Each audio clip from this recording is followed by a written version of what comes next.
In episode 509, Ryan and Jose catch up on some Hellraiser and comic book news, and then revisit Clive Barker's 1994 interview on the South Bank Show. Plus, we think about a listener question.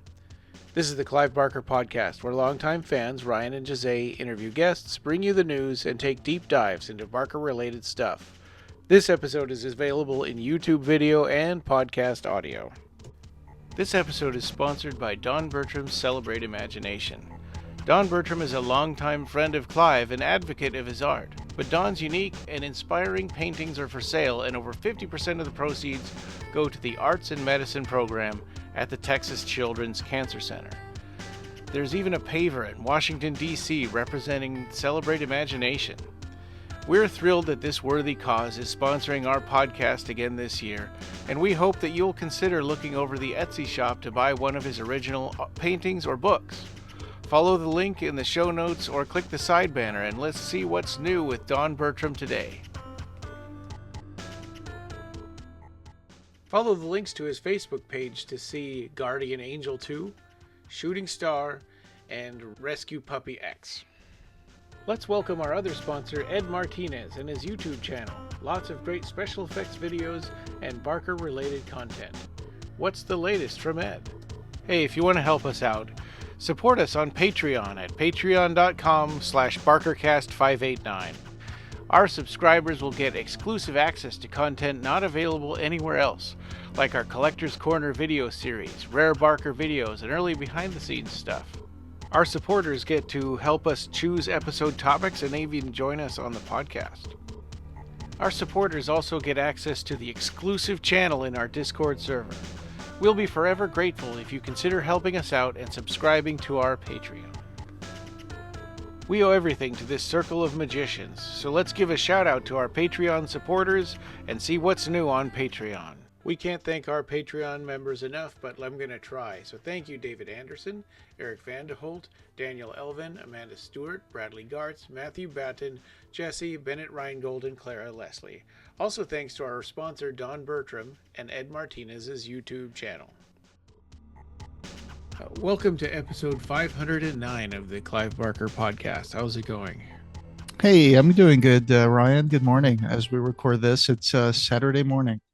I may not talk as much as usual because my mouth hurts a lot. I had to get 2 root canals. Well, like on the same tooth, but one of them, they got like part of the way and then they said, oh, you know, then they put a temporary filling on there. Like, we're going to send you to a specialist because my root has a curve in it. And so as they were drilling down through the nerve, they got to the curve and they're like, oh, we can't do the rest of this. And then, so they sealed it all up and sent me so to it's like a dentist. hook. Yeah. Yep. So this other dentist finished that yesterday. Okay. And so, yeah, my mouth is hurting. I'm sorry about that. I hope it doesn't hurt for long. And the in-laws want to go to Chena Hot Springs today, and I think I'm going to pass. Yeah, you can just stay home and put like some ice on your cheek. Yeah. It doesn't look like your face is asymmetrical, so I think you're not very inflamed. No, not too bad. And I've been taking antibiotics for like 3 days now. 4 times a day. It hurts right here. And so if you get a pain, it's the very back bottom molar. And I guess the nerve like a wisdom one goes through the bottom and the upper jaw. So all my pain is the whole jaw. And so it took a while to even figure out which tooth was causing the problem. Ouch. Sorry about that. I know those are no fun. I've had a root canal before and those are no fun at all. This episode today, we want to talk about Clive Barker's interview on the South Bank Show, and we've also got some news. But before we get to that, we also want to remind everybody about our Kickstarter. I mean, I know with these things, because they start out with 30 days, it seems like, oh, you know, we got plenty of time, but there's only 10 days left. We had a huge amount of success in the first day, and then it sort of the next couple of days it tapered off, and then it's been pretty stagnant for like 6 days or so. We haven't had any activity. So I just made a new post to remind everybody, hey, there's only 10 days left. And I put it on every single Clive Barker group that I could find, that I, you know, even ones that haven't been active in a long time. And there's that one that seems like it was taken over by spam. admirers and obsessives. Right, right. I put it in there too. I haven't been on those groups a lot lately Yeah. because there hasn't been a lot of stuff. And I put it on Blue Sky and I put it on our Discord. And I'm thinking I still have the Occupy Midian on Twitter. I might even go back to Twitter and post something in Okay. there. Yeah, maybe get some people to remind them that we're still here. We're still doing this, even though we're not on X. Yeah. I refuse to call it X. Yeah. And we're stuck at 1696, $4 Yeah. to 1700, which would mean that we would reach the stretch goal to do more classic horror film commentaries. Yeah. And then after that, if we reached 1800, we would be able to cover not just cover the Hellraiser revival, but also do a little coverage trophy competition with the official Discord that you mentioned Yeah. before.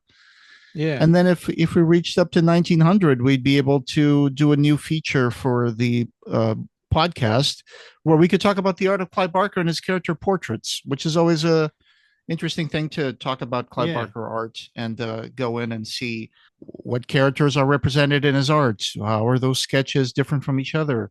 Is there Kind of a like the Book definitive Club of painting? Blood, right? Where Yeah. we're talking about individual stories, because before we've only talked about art books, but not individual art pieces.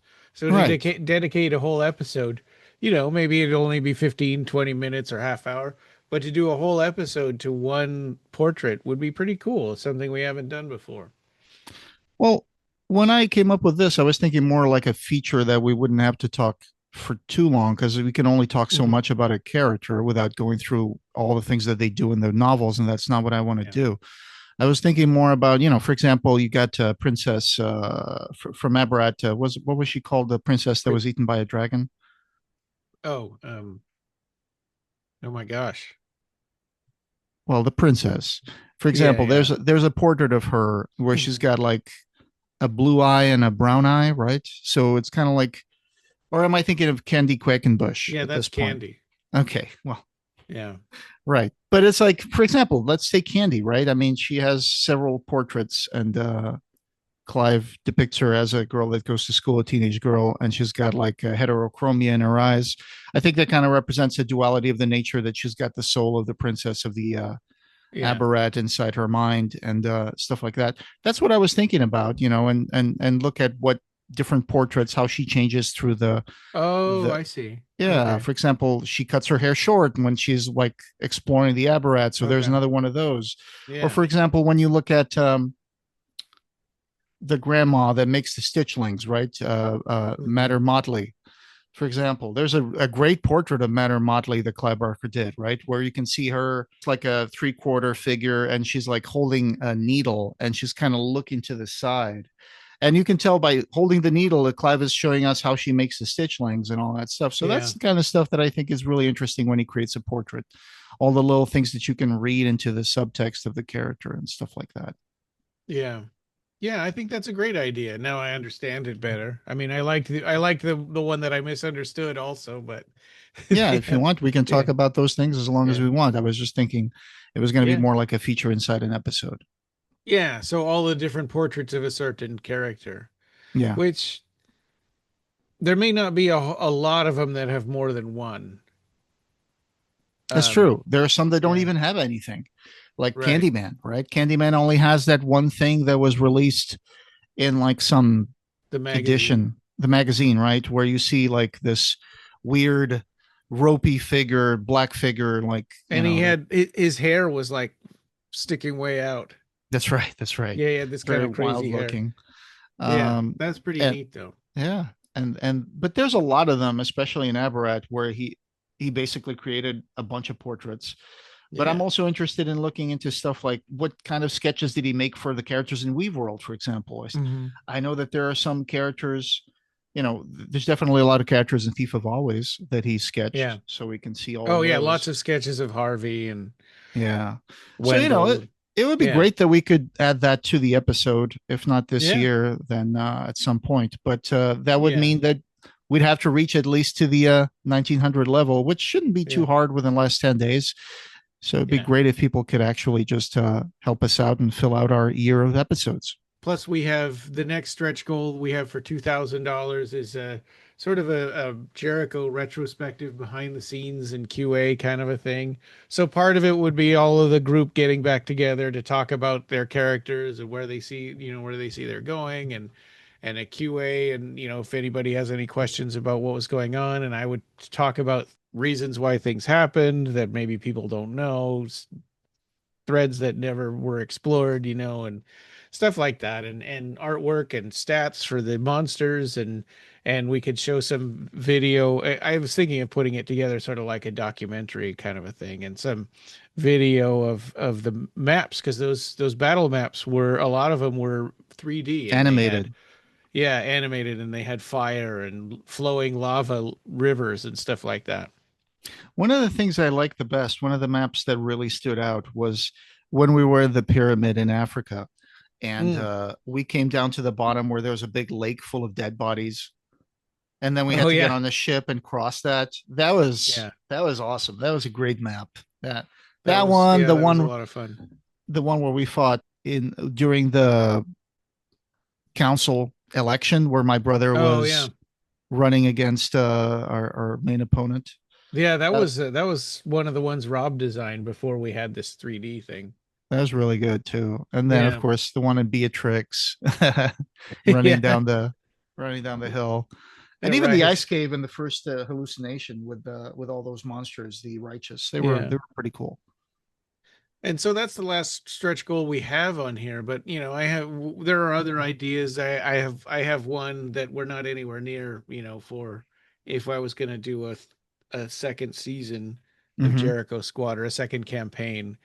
I'd probably would do it locally, with people here in Fairbanks, and I'd probably want to rent an office space or something and set it all Hmm. up with equipment. And I was thinking about, like, if I did that, I'd probably want to share it with other DMs in Fairbanks so that they could also help share the rental cost and stuff like that.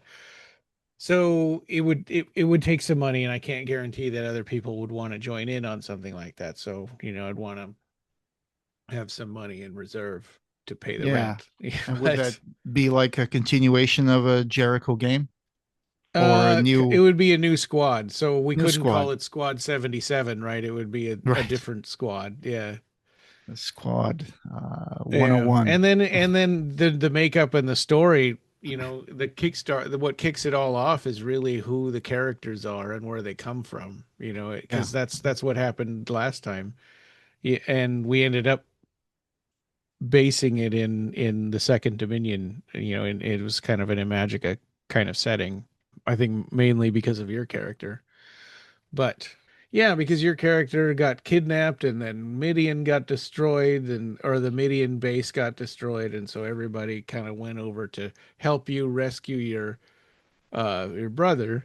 Trovo. And then from there it kind of turned into like, well, what's the conspiracy behind why he was kidnapped in the first place? And Right. The so it cult just of kind of, the heart of the Aboriginal. and actually the whole reason that I made it a Jericho squad was because I thought some people aren't going to show up some days, and every day was going to be a one shot adventure, like, this is your mission today, these are the people that can make it. Yeah. But storytelling and stuff took over, and I just, completely abandoned that notion, because I had all these ideas of, things that were happening in the background, and I don't know. I think you layer them pretty well, and it came to a very satisfying conclusion. Thank you. I'm sure we'll have other ideas for other things, going forward. I'm excited about Hellraiser Revival. I really want to hit that one too, Yeah. because yeah, I want us to, all be able to be playing it and talking about it, and that's kind of, that sort of trophy competition would give us a framework, to talk Yeah. about it. Yeah. And, obviously we'll probably cover that when it comes out, even if we didn't Yeah. make this stretch goal. But, to give it the time that it needs for us to go through the game and do the trophies and all that, that Yeah. would probably be better if we had a little more incentive to do that. And that would be to Yeah. reach that stretch goal. Yeah. Yeah. Well, and it also, I think you haven't bought the game yet, so it'll help. Right.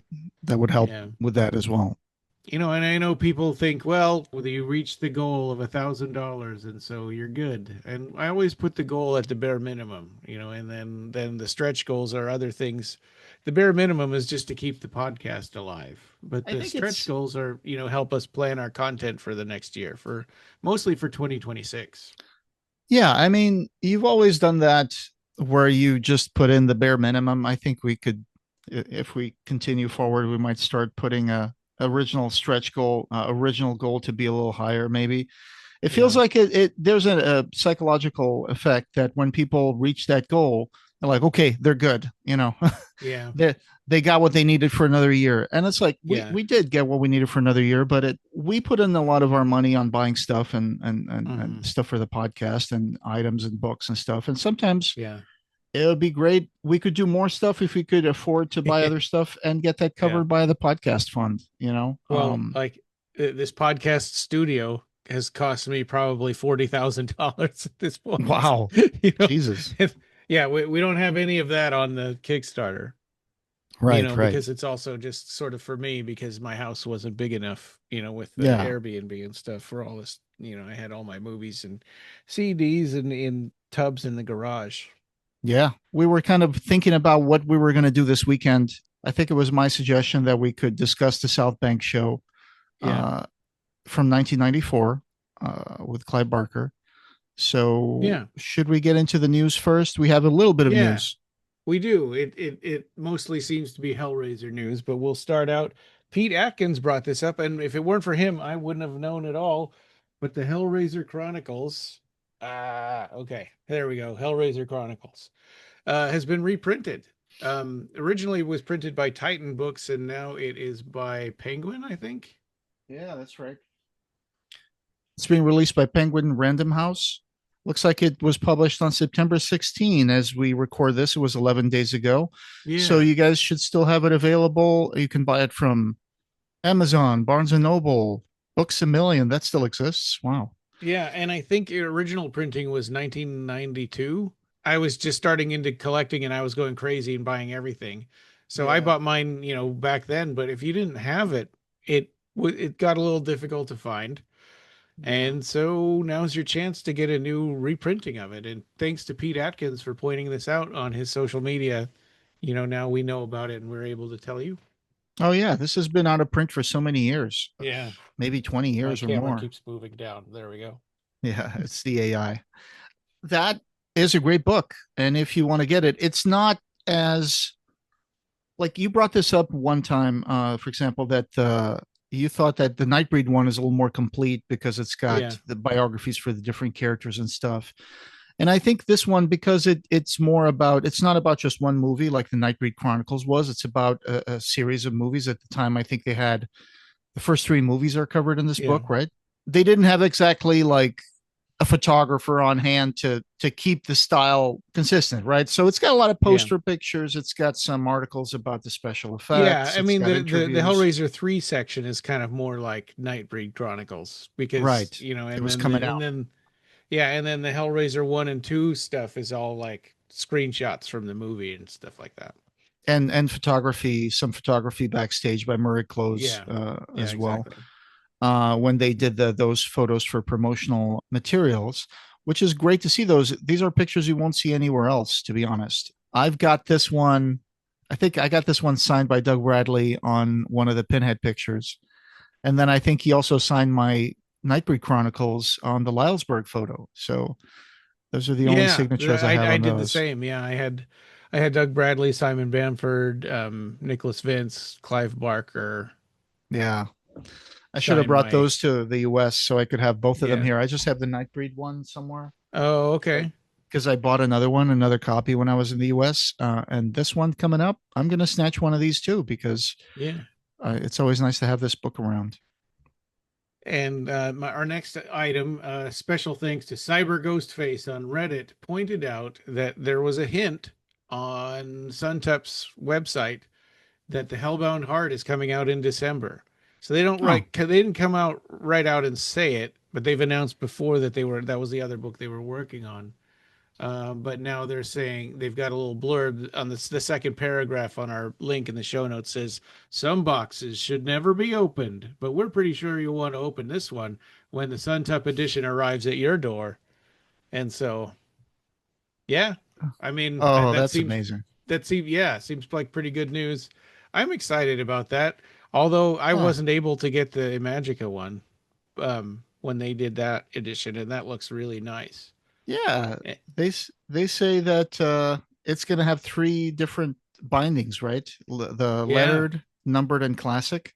Lettered yeah. edition, of course, limited to 26 copies, number of letters.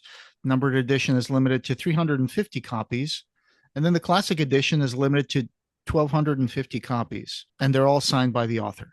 So, wow, the Yeah, Suntup and editions are really amazing. if you don't have the 20th anniversary edition from Earthling, this one would be awesome. I might get Sure. it anyway, even though I have that one, just Yeah. because but the hardcovers of the Hellbound Heart are not easy to come by anymore. And so Mm-mm. here comes another chance for Yeah. Hellbound Heart fans, Hellraiser fans. That's right. Suntup editions are beautiful to look at. They really Yeah, are. They're very yeah. quality level editions. And the Magica one, for example, was really good. I wish I had that one. Yeah, I've only seen pictures of it, but I agree. So that's good news. And then there's another thing that came out on September 16 as well, just like the Hellraiser Yeah. Chronicles, that you can buy this one. So if you're a fan of Next Testament, that comic book that was written by Clive Barker and Mark Miller, with Wick, the father of colors. So Yeah. celebrating the 20 years of Boom Studios, they're releasing and reprinting a bunch of stuff. And one of them is going to be for the first time collected from issue 1 through 12. We got the Next Testament complete collection in paperback form. Put It in a link there for to Amazon. It's like $20. I was surprised to find out that this was the first time. We were just talking about this before we started recording. I was surprised to find out this was the first time that had been collected because it's been, what was it, 2014? I think that series came out. So it's Yeah, May of more than 2014. yeah. So it's more than a decade since those individual issues came out, and so then they haven't collected them until now. That's right. You can still find the different 12 issues on Amazon as well. Next Testament's complete collection. That's kind of Great nice. chance. Even if you have the individual issues, then you can read that one and you don't have to unwrap all the stupid Mylar bags to read each one. Yeah.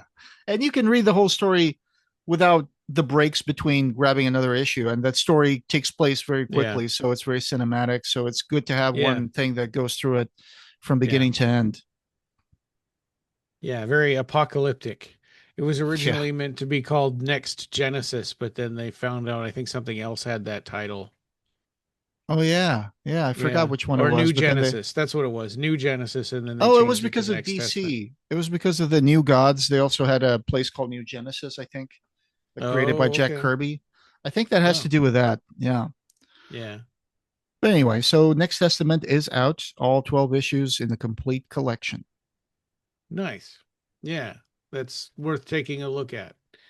Originally we were hoping to talk about What Fresh Hell Is This by Del Howison today.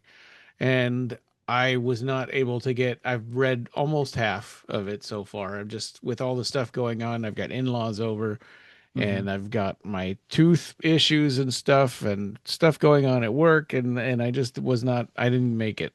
So It's okay.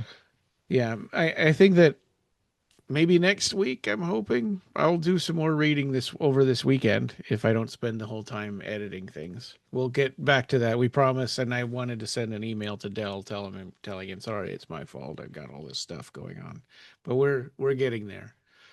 But what we do want to talk about, and this was your idea, was this South Bank show from 1994, interview with Clive Barker, but not just Clive Barker. Also, they interviewed all these people around him, right, including his parents. And I must have seen this a long time ago, but it's been a really long time since I've seen this, and it was interesting to see Clive's parents And Oh yeah.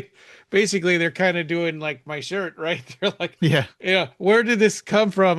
Who is, we don't know. It's he wasn't you weren't like this, right? Looking at his Yeah. wife and Yeah. like, Yeah. Yeah. yeah, That's fun. Len Barker and yeah. his mother. The South Bank Show was a show that used to play on British television on ITV. I think it started around 1978 and went all the way to 2010, at Mm. which point the host, Melvin Bragg, left the show after 45 years. And they were basically a show that was trying to bring high art and pop culture to the British society. This one starts, so it has a little introduction by Melvin Bragg. It introduces people to the work of Clive Barker. It's a very in-depth thing, right? It goes Yeah. into his influence in literature, his works. It goes through. This was in '94, so I think at Yeah. this time they were doing. In Magic, it was '92. He was starting to Everville, write Everville. Yeah. Everville. That's right. Yeah. And it's really good because it not only interviews Clive Barker, but like you said, it talks to people around his sphere and also talks a little bit about the cultural context of what was going on. Peter Atkins is in this. They talk about the dog company. There's like Yeah. sections with Doug Bradley, Mary Roscoe, and Oliver Parker, who were all Yeah. members of the dog company. Yeah.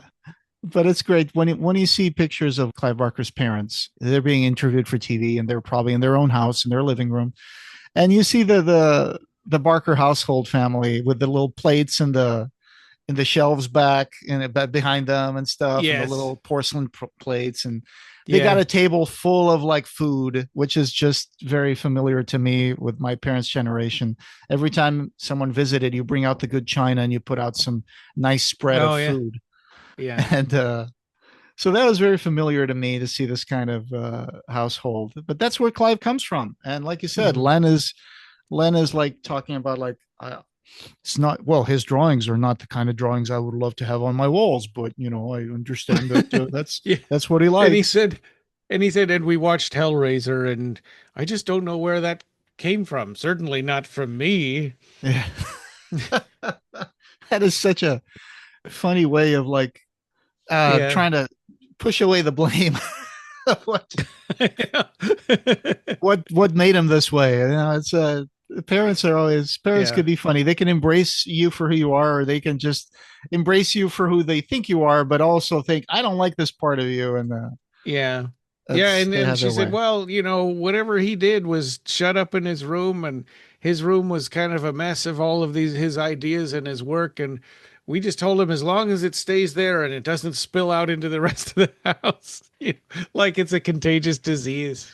Right, right. So Yeah. his childhood home, his room was like his sanctuary, right? Where he wrote, where he Yeah. drew and imagined, free from any interference. Yeah. And he went to the Quarry Bank School when he was 11, where he met some teachers there. There Mhm. were two teachers that were really instrumental for him. I think one was a literature teacher and the other one was the art teacher. I think his art Yeah. teacher was called Alan Plent, and he shows up in Right. the Yeah. South Bank show as well. He's a person who Clive has mentioned him before. Yeah. For example, in one of the revelatory interviews, he mentioned to Phil and Sarah about Alan Plent. There's a little page on Revelations when Clive Barker heard that Alan Plent had passed away. He made a little text about it. He said, far more than just a teacher to him, Alan Plent has remained in Clive's heart as perhaps the sole most important influence on his artistic endeavors. Whilst Clive studied at Quarry Bank School in Liverpool, Alan gave him enormous encouragement, recognizing that there was true artistic talent behind the comic strips drawn for his classmates. And it was this encouragement that remained with Clive as he more seriously turned to painting some years later. And when Alan Plent died, he wrote that Clive would like to pay his respects here to a man who he recognizes had the greatest of effects on his life and to whom he owes a debt of artistic gratitude. Well, and I think Alan Plent was also mentioned in what is it, Beneath the Surface, right? Oh, yeah. The uh the Abarat book. Right, right. Yeah. Or maybe interviewed in there. It's been a while since I've read it. I think he was interviewed in that. Yeah, I need to go back to that. Then they talk about how it was like when Clive was like preparing his plays, and Sometimes you would hear Doug Bradley talking about seeing Clive walking some actor dressed up as a monster with a leash through the school. Right, I, right. I think Ellen Plent talks about some Mhm. of Clive's theater stuff, like he made this paper mache head, which might have been for Frankenstein in Love. I'm not sure, but Yeah. that he spent a lot of time doing that head, and it looked really gory and gross. And then he would show up and he would just throw that thing up in Oh, the yeah, air. that was for Salome, for a play Salome. of Salome, right? Because of That's right. the severed head. Yeah. And he said when they lifted it up, all the sort of guts of from the inside of the neck would kind of drop down, and it Yeah. just Whatever it they were. horrified the faculty. Yeah. Yeah. Yeah. And both Alan Plint and the Clive's parents hinted that there were other parents out there that didn't really want their kids associating with Clive because of his crazy ideas. Oh, yeah. Yeah. He actually says something like that. They all knew that Clive was on a journey somewhere, and their parents were afraid that he was going to take their kids along with him. It's like, Yeah. that's what Ellen Plent says. I think this is a very interesting documentary. I thought we used to have this as one video on YouTube, but now it looks Yeah. like it's broken up into 6 videos. Yeah. So Which we, seems like an old timey, when YouTube had the 10-minute limit for videos, it seems that's like right. it's from that era. But yeah, there's no reason that it shouldn't be all one video because it's really was one episode of this show, right? Because Yeah, yeah, yeah. the breaks in when you watch it in these 6 parts, the breaks are like mid sentence sometimes. Yeah, yeah, yeah. This is Yeah, just they're really whoever abrupt. uploaded this. Yeah, they just cut Yeah. this up in 6 parts because of what you said.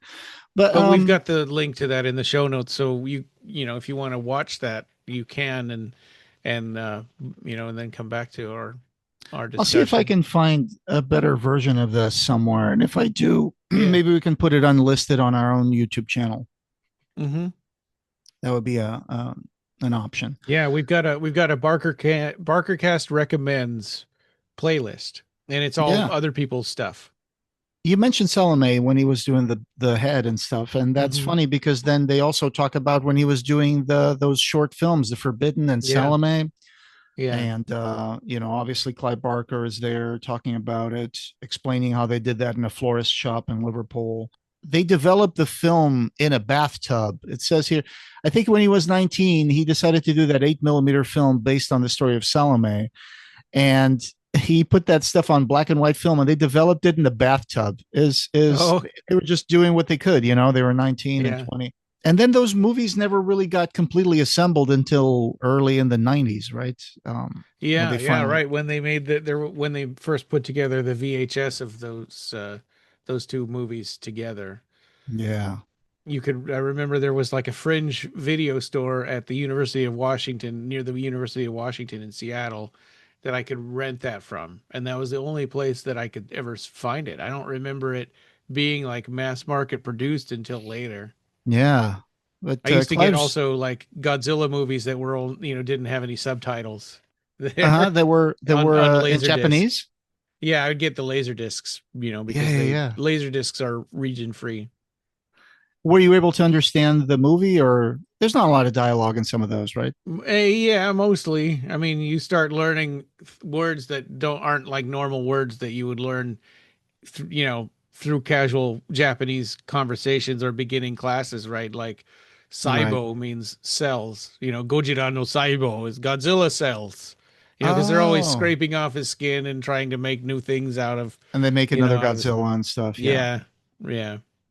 Oh, speaking of which, I don't know if you noticed that, but this week I saw on Facebook, I think Guillermo del Toro was visiting the Toho studios, and he was posting pictures with people at the studio and like suits from Oh, Godzilla. He posted a picture holding the original prop for the oxygen destroyer of the oh, first Godzilla. wow. Yeah, Yeah, from this glass and 1954. metal thing. And then he was posted another uh, I just got picture a of 4K Blu-ray of Guillermo original hugging Godzilla. one of the original Godzilla rubber suits. It's not as big as you'd imagine. Yeah, Not as big as you'd imagine. And then he took a picture yeah. outside Toho Studios with like a bunch of people there. And so if you're into Guillermo del Toro, check out his page. You might be able to see him I wonder if at that Toho. means that he's doing something with Toho I don't know. I did not look into Yeah, that. That would be terrific. or with Godzilla. Yeah, It'd be interesting. Everything he does seems pretty cool. But going back to the South Bank show, I mean, this documentary basically documents Clive's journey from being a working class kid in Liverpool to becoming an internationally renowned horror and entertainment fantasy writer and Yeah. filmmaker, and everybody that helped him get along. And so we learned, and I don't know if I knew this in the past, but we learned that, while they were doing the plays and he was writing the Books of Blood, which we knew, but it was his theater agent that got those stories to a publisher to get the first volume 1 of the Books of Blood The Books published. of Blood. That's right. He Yeah. does mention that. Yeah. Yeah, but I didn't remember that it was his theater agent that made that happen. I thought that was interesting. Yeah. That's part of the story of the Books of Blood. Someone else wrote to Stephen King and he got that blurb that ended up in the covers of many Clive Barker books, and the rest is history. Mm-hmm. Yeah, they They, were saying that Stephen King said that before he even read the stories, which I don't yeah, know. I don't know if I don't remember that being true, but I don't know. I I think thought, he yeah, might have experienced those first before saying anything. I don't that's believe. what I thought. Yeah. I mean, why Yeah. would he say that? If I've seen the future of horror, if he hasn't even read one of the stories, he'd be And that really was putting himself out on a limb to do that if he hadn't yeah. read anything. And that was in 1984, right? That the agent got him to start collecting those stories. Yes, 84 through 85 were the Books of Blood. Yeah. Because at the time, I think he was just writing those stories mainly for his own entertainment and for friends. Yeah. Yeah. And who would have imagined that, the Books of Blood would become such a landmark in horror Yeah. at that time, Yeah. Yeah, and a Uh, big springboard for Clive Barker's career. and then the documentary also mentions some of the stories that got adapted early on from the Books of Blood, like Rawhead Rex, Yeah. Yeah, and which, Rawhead Rex was more mentioned in the context of Hellraiser, right? It's like you yeah, hated this movie so much that you thought maybe I'm you going to better make make my your own. own movie from now on. And Clive said, "Well, I knew that I couldn't do any worse." Yeah, he said, "I don't know if I could do it much better, but I knew that I couldn't do any worse than Yeah. Underworld." He even said when he said Underworld, he said it made me shudder just to say that out loud.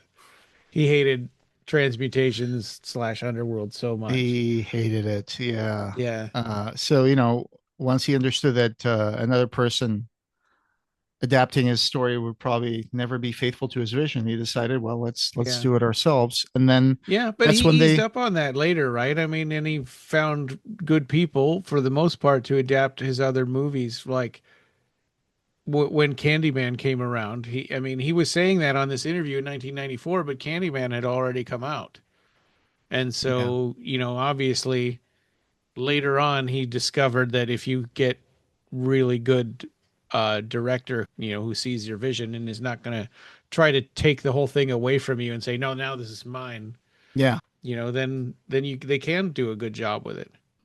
Yeah. And then they started pitching Hellraiser right after he wrote the Hellbound Yeah, Heart novella. there was a little bit about Cabal and Nightbreed, and Nightbreed was centered mostly on how many monsters they made Oh yeah. for the movie. Yeah, Bob Keane is in this as well. He Yeah, talks about it, right? Bob Keane yeah. talks a little bit about working with Clive to develop the monsters. That they made about 300 different monsters, And he and had like a little stop motion model that he was holding up and talking, kind of lamenting this guy didn't make it into the movie, and it was this guy with no mouth, and he had like a big mouth on his crotch, right? In like almost like an alligator mouth. yeah, yeah. I think you can see a picture of him in the Nightbreed Chronicles, maybe. Yeah. But it's fascinating, like hearing Bob Keane talk and seeing people work behind him in the shop and stuff. It's Hmm. image animation is such a big part of like these Clive Barker movies. They really did a lot of work on that. So this was 1994. So Lord of Illusions hadn't come out yet, and Everville hadn't come out yet. So we got through the Thief of Always. Is that the last? Yeah, Thief of Always would have been his last book.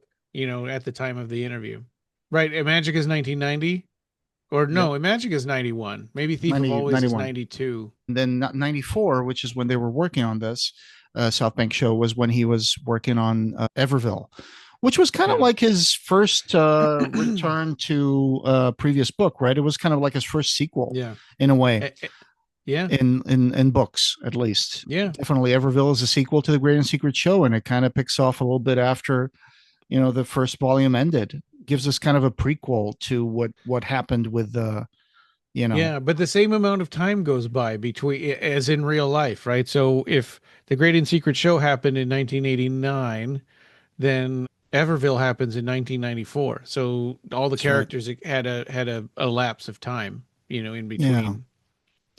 And I think Everville was one of the first books that came out from Clive where it kind of got a little bit of a mixed review, right?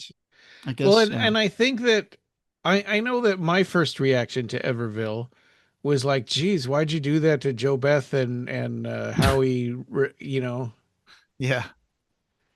It's like, they were like the love story in the first book and then in the spoilers, but in the second book, horrible stuff happens to them. Yeah, Howard and Joe Yeah, Beth and die. and then there's like a secret with, I think there ugh, was too yeah. many characters in that book, too many subplots, maybe. I don't know. I remember feeling like, how in Ghostbusters 2 when they start out Ghostbusters and they're like, oh yeah, the city threw them and put them in an insane asylum and the city sued them. It's like that's Mhm. not how I remembered they were like almost in a parade at the end of Right. Ghostbusters. Or Karate Kid 2, like he was like, where's your girlfriend? Oh, she went out with she's with the quarterback now or whatever. It's like Yeah. really diminishing the importance of the love story that was in the first Retconning. movie. Yeah. Yeah, Retconning what happened. Yeah, that's true. They talk about that. And then I think there's a part where they start talking about Candyman, which yeah. was had just come out in 92. Well, did And they talk about Candyman or did they just show images from it? I guess they showed images of it. And Yeah, they I showed like I, little. I was waiting for and I think that happened with the Magica too, right? I don't know how much they talked about it, but maybe just showed some images of it. Yeah, they didn't really talk about Candyman. They did show images of it and Yeah, music. And then it goes into another interview with Clive, I think, at his home, where he's yeah. going through some of the drawings that he did, some of the art that he did for kids, for Thief of Always, and stuff like Yeah. that. And then there's a Yeah, and they were beautiful talking section. back and forth a little bit about like, are these appropriate for children, and is it okay for children to have books with dark theme? It's sort of a manufactured complaint because that's been Yeah, around since people have been writing. right. Like the grim tales and stuff like that. Yeah, The little girl freezing selling matches in the snow that dies. yeah, or Peter The Pan, right? I mean, that's all about killing pirates and Red Riding yeah, Hood. It's about a werewolf that not only like eats people, but it cuts off, it eats her grandma and wears her skin or something, or wears her clothes. And then yeah, I don't know what version you've heard of Little Red Riding Hood, but when I was a yeah, kid, I heard a version that was closer to the original one and then yeah. the woodsman came in and sliced the wolf's belly and releases the grandma and Red Riding Hood and whatever. It's like, it's pretty gross. Yeah, It's or pretty Hansel and violent. Gretel, right? That the witch wanted to roast those kids and eat them. Yeah, yeah, yeah. So she uses Or candy to lure them to her house. yes. So there's always been like this kind of scary stuff. And even though we're the generation that grew up with black and white movies on TV, like from Universal Monsters that we watched, Mhm. our parents would think that was super quaint, and when you look at Dracula and stuff, it has that little disclaimer at the beginning where the guy comes up, well, this story is going to be a little shocking, so we warned you. Yeah. And it's Yeah. like, what? And like Well, nowadays, and it's like, and the Frankenstein monster throws a little girl into a lake and she drowns. yeah, that's true. There's always been like an undercurrent of like darkness. And look at the one of my favorite movies, The Dark Cauldron by Disney. Hmm. Became kind of controversial because again, people were thinking, I think this was too scary for kids. Like, I don't think so. I love that movie. Became one of my favorite Yeah. Disney movies to this day, just Yeah. because it has like the I saw scariness of that it. like in 1979 and I need to Wow. watch it again because I haven't seen it since I was a kid. I Oh remember I yes. liked it though. the Horn King and stuff. I love Yeah. that. I love that movie. That movie is My favorite amazing. Disney movie is probably The Black Hole. Really? Okay. Yeah. Or It's kind of a Tron. I flawed like movie. Tron a lot too. Oh, Tron is Sarah's favorite movie. My Yeah. wife. Yeah, she loves Tron. She loved Tron too. Now there's a But third yeah, the Tron black coming hole out. is amazing. If you look at the special effects on it, like when that fireball is rolling through the spaceship, like Yeah. how did they do that? That's not obviously not CGI. Right, right. It's probably a Yeah. miniature and then some optical effect overlapping them running over the bridge. But I it like looked, the this robots. fireball looks like it's just and it's melting and burning all the scaffoldings and stuff as it goes towards Yeah. them.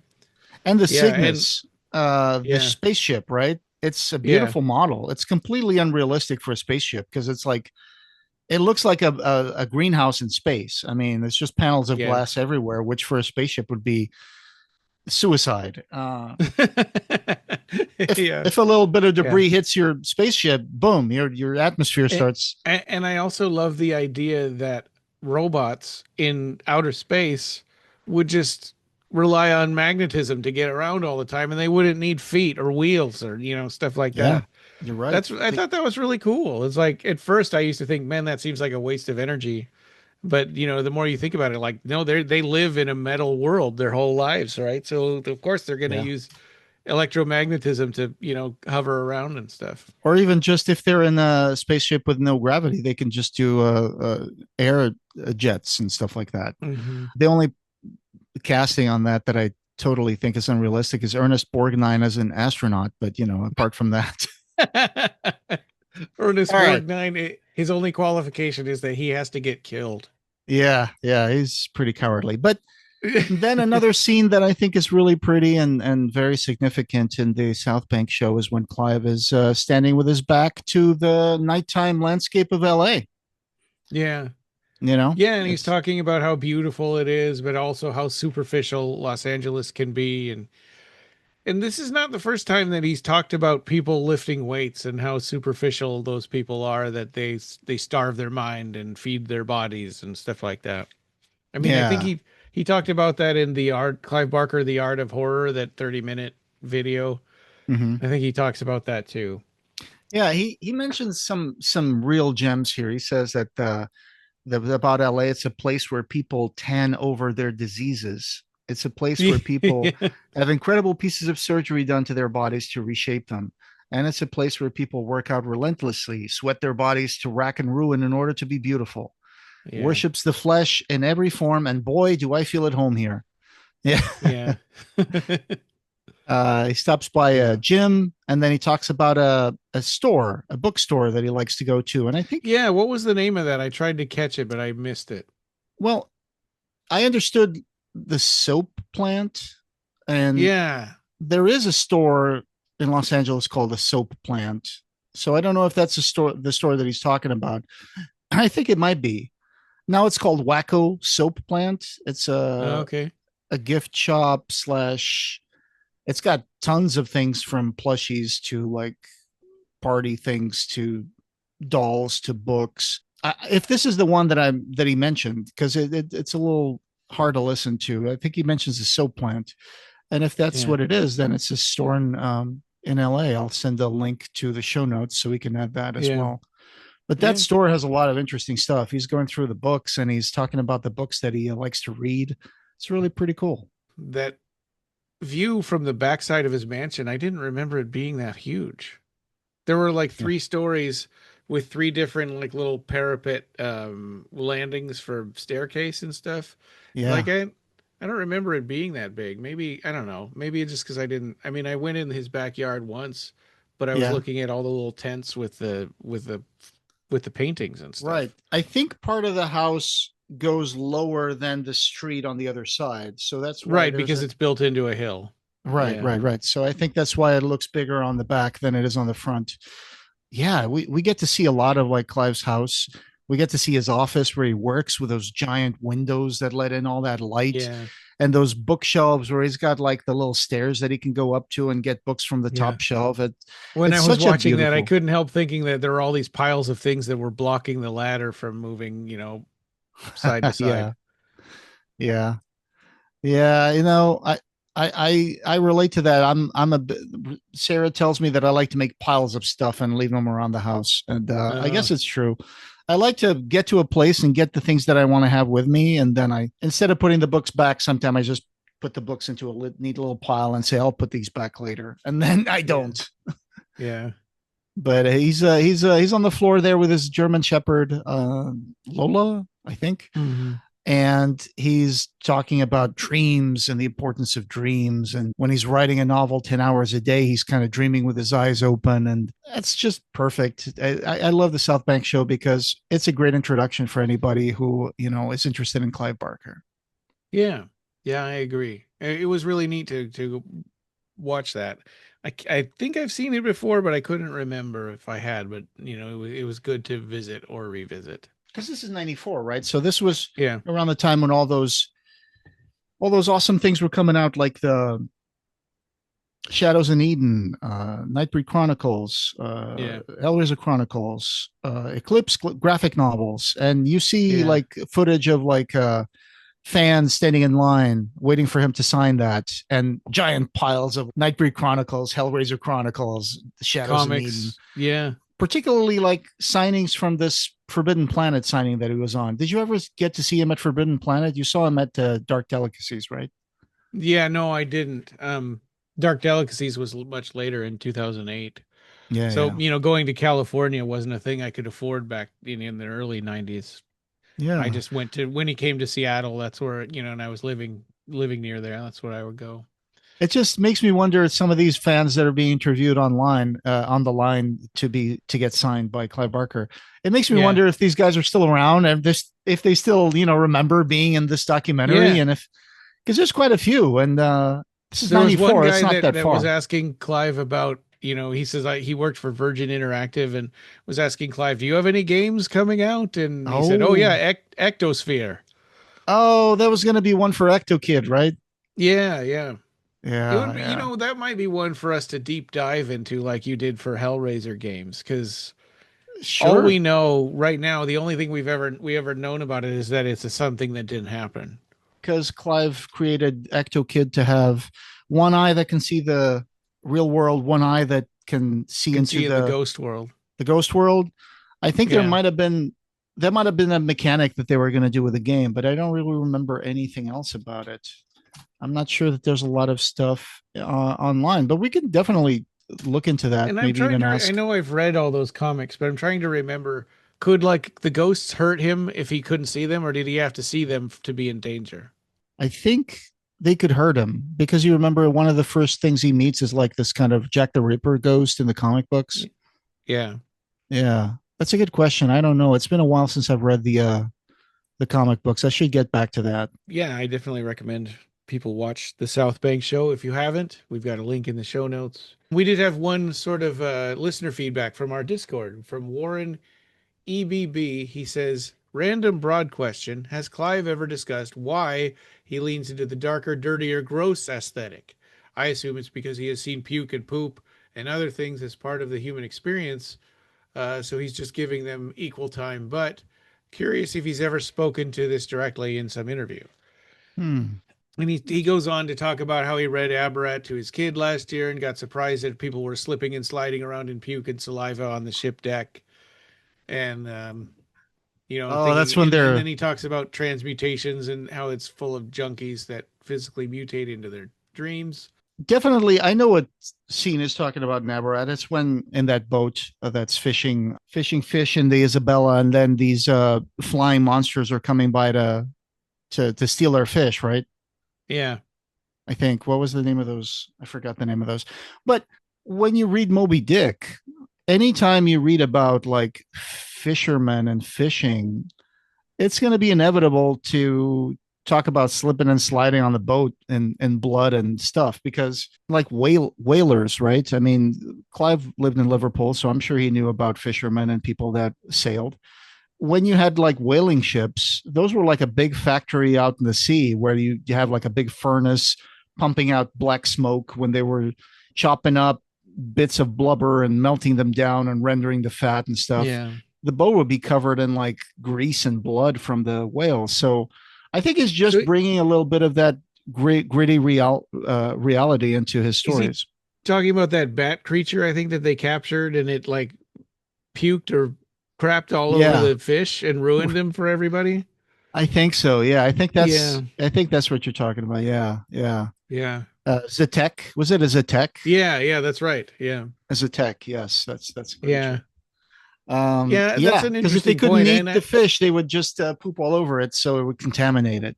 And I think this actually kind of relates to something that Clive had talked about in the South Bank show, that he likes the contrast of the sublime with the like extreme sort of mundane, right? Of the like where he says flesh is a trap and magic sets you free. This idea that the spirit and the imagination are this one thing, and then being stuck in the body and all of its functions, and it can break down and stuff. Those are two like opposite sides of the human experience.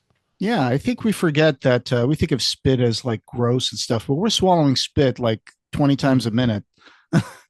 If not more.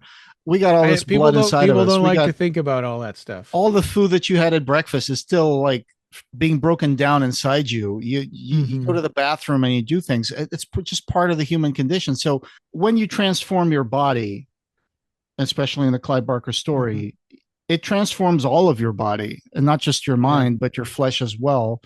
Because I think it's hard to distinguish between the mind and the body sometimes, because it's like the egg and the chicken, right? What comes first, conscious or physicality?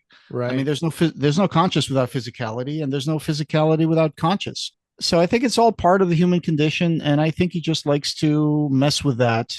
Well, and it's just like our last episode, or couple episodes back, right? The Skins of the Fathers, and we're talking about there's this parade of these magical godlike creatures, and then this guy who's walking around chasing them around who had crapped his pants. Yes. As a response, as a perfectly valid response, emotional response to what he saw. That's something that happens. So as it's something that happens, it happens in Clive Barker stories. And I think if you watch the South Bank show, there might be some parts here where he discusses what he thinks about horror and why he uses the things that he does. So this might help with that as well, this documentary. Those are kind of our thoughts on it. I think that it's makes the contrast stand out more between the sort of sublime or the divine, and the spirit and the body. Yeah, and what it's and based the mundane. On. Yeah. But I also want to bring up that kids also like to play with disgusting things. I mean, who hasn't played with mud when they were a kid, right? Who never made mud cakes, poke a stick at something dead and rotting. It's just part of life. You get to see these things and you get to interact with them and understand that, this is basically just stuff. Well, coming next, we'll be at some point as soon as we finish reading it, we'll be talking about what fresh hell is this. The Book Club of Blood, New Murders in the Rue Morgue. I'm sure there are other things that we'll think of along the way, but those are the ones we're planning. Yeah. I hope you feel better, Ryan. Thank you. Because of your root canal. And I appreciate you taking the time today to record with us. Thank you. And this podcast having no beginning will have no end. Thank you for joining us, and we hope you have subscribed or followed our podcast. You can find the Clive Barker Podcast wherever you find audio. Show notes for this episode, as well as news and reviews, can be found at our website at www.clivebarkercast.com. The Clive Barker Podcast, or BarkerCast, is an independent editorial podcast and blog that's not affiliated with Clive Barker or Seraphim Inc. This is a labor of love by the fans for the fans. You can chat with us on our Facebook BarkerCast listeners group, our Facebook page, Reddit, Blue Sky, or our Discord server. Have you already bought our book? The BarkerCast Interviews Occupy Midian, available in Amazon hardcover, Kindle, and Apple Books. Join our Patreon and become a patron to get access to exclusive stuff, pick an episode topic, or maybe join in the discussion. You can also buy a t-shirt in our TeePublic store. Just go to teepublic.com/stores/BarkerCast. Leave a voicemail for us on the SpeakPipe link on our blog, and we might put it in the episode. Opening and ending music generously provided by Ray Norrish. Thanks for listening.